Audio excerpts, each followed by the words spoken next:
Olá, eu sou o professor Lovato e o nosso vídeo de hoje é sobre o saneamento. Mas antes, inscreva-se no canal e ative as nossas notificações. O saneamento, eu acredito que no Código de Processo Civil de 2015 tenha sido definido como o momento mais importante do procedimento comum. Mais importante por quê? O saneamento ele é o ato formal que encerra a fase postulatória e organiza a fase seguinte, que é a fase instrutória até a sentença. Então, no saneamento, nós temos que pensar que, para sanear, o juiz não julgou conforme o estado do processo. Não é hipótese nem de julgamento antecipado do mérito, nem de julgamento antecipado parcial de mérito. Agora, se for hipótese de julgamento antecipado parcial de mérito, o juiz julga em definitivo o que estiver pronto para julgar. Em relação aos pedidos não julgados, ele saneia, porque ele precisa organizar a fase instrutória.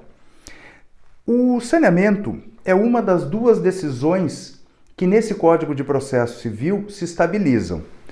Assim como a tutela antecipada em caráter antecedente se estabiliza, a decisão saneadora se estabiliza também, e isso tem um fundamento. É porque ao encerrar a fase postulatória, o saneamento serve para estabilizar o objeto da demanda, estabilidade objetiva da demanda. Então, questões de fato, questões de direito e pedidos de mérito não poderão ser alterados após o saneamento, nem que as partes concordem. No seu conteúdo, o saneamento ele traz em ordem, primeiro, a resolução das questões processuais pendentes da fase postulatória. Segundo, fatos e meios de prova. Quais são os fatos da demanda, o que já foi provado, o que precisa provar. Distribuição do ônus da prova. Questões de direito relevantes são fixadas no saneamento. Justamente por isso, a sentença, na sua fundamentação, ela vai reproduzir o saneamento, por isso o saneamento bem feito é tão importante, e ao final o juiz marca, apraza a audiência de instrução e julgamento.